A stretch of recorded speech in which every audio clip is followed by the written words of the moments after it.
kami dari kelompok 7. Dan kali ini kami akan membahas topik penting yaitu Do's and don'ts in counseling.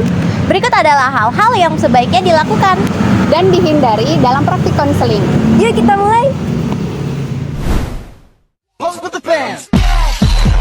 Pose with the pose with the pose with the pose pose with the bands. Pose with the pose with the pose pose pose with the bands. Pose with the bands. Baik, sebelum sesi konseling dimulai, saya akan menjelaskan bahwa sesi kita hari ini akan berlangsung selama 60 menit dan Mbak Dini dapat menceritakan apapun dan saya di sini akan mendengarkan dan mungkin memberikan perspektif atau solusi sesuai dengan yang Mbak Dini butuhkan. Dan saya akan menjelaskan terlebih dahulu untuk tujuan dan manfaat dan dari kerahasiaan sesi konseling hari ini.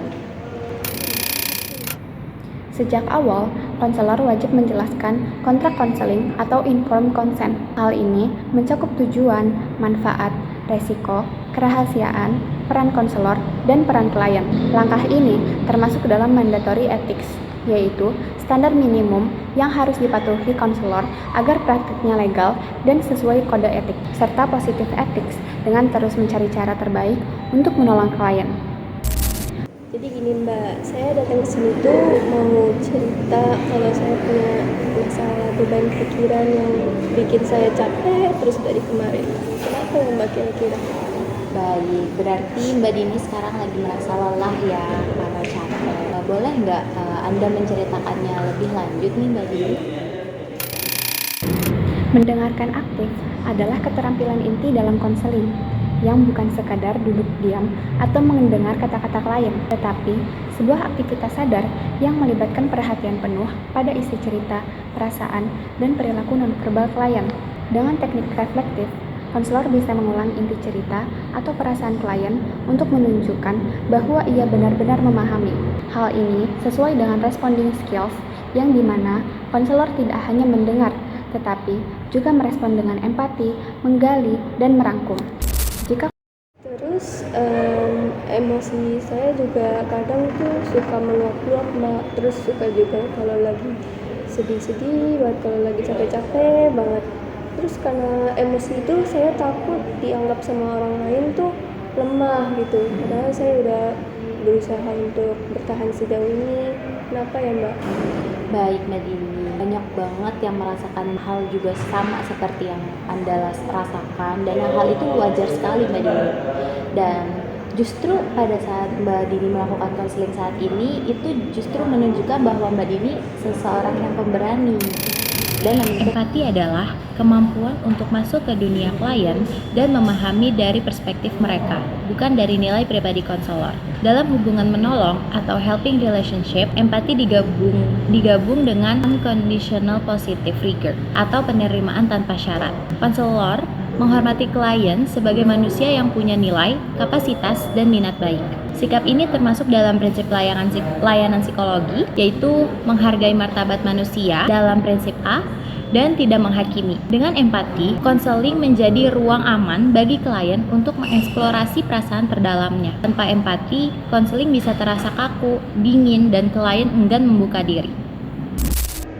Jadi gini Mbak, saya akhir-akhir ini tuh merasa stres banget. Banyak banget hal yang bikin saya stres, kayak misalkan masalah di kuliah, masalah di rumah, bahkan masalah pertemanan pun juga bikin saya stres banget gitu. Baik, jadi begini Mbak Yavita, menurut saya Anda ini sepertinya kurang bersyukur dalam menjalani kehidupan. Jadi apapun yang Anda rasakan, Anda buat stres dan Anda kurang dapat melewati masalah-masalah. Ya, jadi menurut saya Anda harusnya lebih bersyukur, lebih menikmati perjalanannya karena pasti setiap orang memiliki masalah sih Mbak Yavita.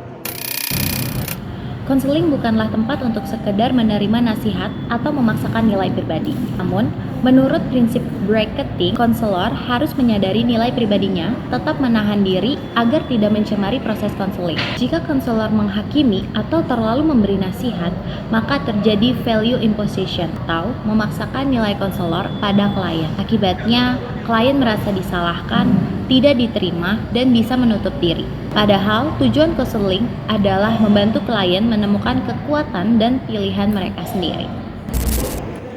Ya, pokoknya gitu deh Mbak cerita-cerita saya.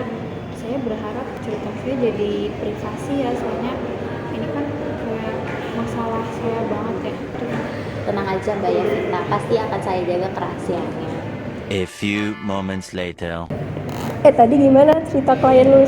Ya tahu nggak sih, tadi klien gue, masa dia ini tahu Dia punya masalah sama keluarganya kayak gitu, kayak iya gitu. Masa cuma gara-gara orang tuanya minta ambilin dia minum, terus dia kayak bikin stres gitu lah, kayak dia merasa capek. Aneh banget, serius nih kita ceritanya. ada banget itu anak durhaka. Konselor wajib menjaga kerahasiaan atau confidentiality, yang artinya termasuk ke dalam kewajiban hukum dan etis. Informasi klien tidak boleh dibocorkan kecuali dalam kondisi darurat, misalnya risiko bunuh diri atau kekerasan terhadap orang lain. Pelanggaran kerahasiaan menghancurkan kepercayaan, melanggar kode etik HIMSI, prinsip A, menghormati harkat martabat manusia, dan prinsip C, profesional, serta dapat berakibat hukum. Bagi Jadi gini Mbak, saya tuh punya pacar, tapi pacar saya tuh kayak suka marah-marahin saya, terus juga kadang suka ngata-ngatain saya kalau saya tuh membuat salah atau kayak saya tuh melakukan hal yang nggak dia suka gitu Mbak. Terus saya harus apa ya? Kamu ya kalau udah tahu kayak gitu ya putusin aja, tahu ngapain kamu bela-belain. Pacaran sama orang kayak gitu gak usah, udah putusin aja ya Vita, kamu pokoknya harus putus besok juga. Kalau sekarang gak kamu chat sekarang dia juga ya, putus gitu ya, oke? Ambivalensi adalah hal yang wajar dalam konseling, yang dimana klien bisa merasa ingin berubah, tetapi juga ragu ataupun takut. Konselor yang baik menoleransi ambiguitas dan membantu klien mengeksplorasi sisi positif dan negatif dari pilihan mereka. Jika konselor memaksa, klien justru bisa resistensi, kehilangan motivasi, atau merasa dikendalikan.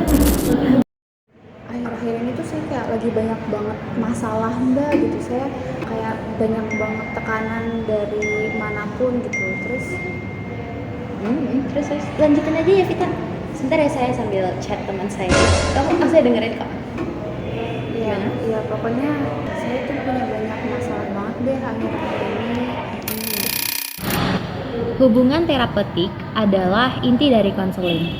Jika konselor tidak hadir penuh, misalnya sibuk main HP atau cuek, aliansi akan rusak. Padahal, the counselor as a therapeutic person menekankan bahwa kualitas pribadi konselor yaitu ada tulus, autentik, dan hadir. Lebih berpengaruh daripada teknik. Klien yang merasa tidak dihargai bisa menarik diri, kehilangan kepercayaan, dan keberhasilan konseling menurun drastis. Jadi, konselor harus hadir dengan penuh perhatian atau full presence di setiap sesinya. Beberapa bulan yang lalu saya dapat perlakuan yang nggak baik dari pacar saya tuh dimarahin, saya juga dimaki-maki, dikata-katain gitu. Jadi saya ngerasa trauma gitu setelah melewati hal itu. Saya jadi kayak stres, depresi, saya sampai nggak keluar rumah, nggak keluar kamar bahkan. Jadi saya harus gimana ya Mbak? Sebenarnya saya belum pernah sih ya, mohon maaf saya belum pernah mengalami permasalahan atau melewati permasalahan seperti kamu.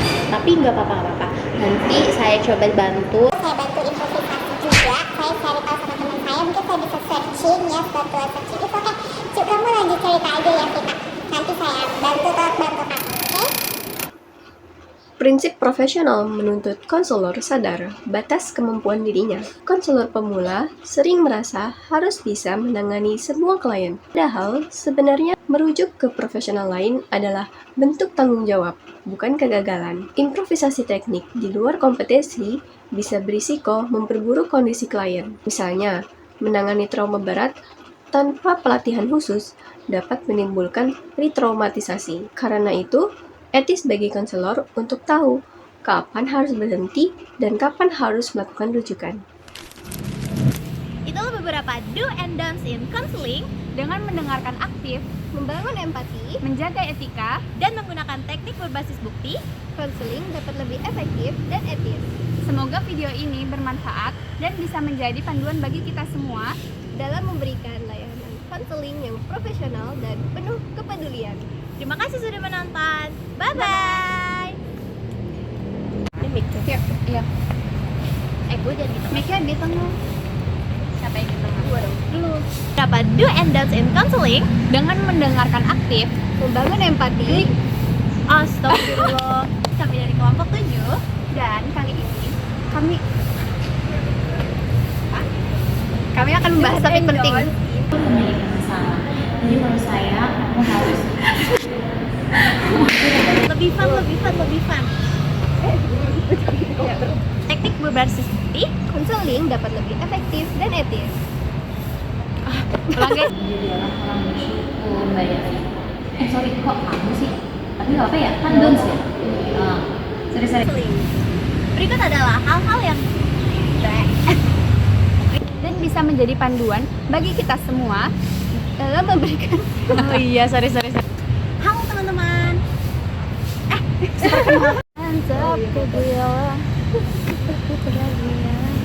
Nanti gue pengen bikin bloopers. Tahu nggak sih? Tadi pas saya suka si nama klien gue yang Vita itu kayak ini kok ada sih? Dan pelangnya Dalam memberikan, gue gak difokus di situ.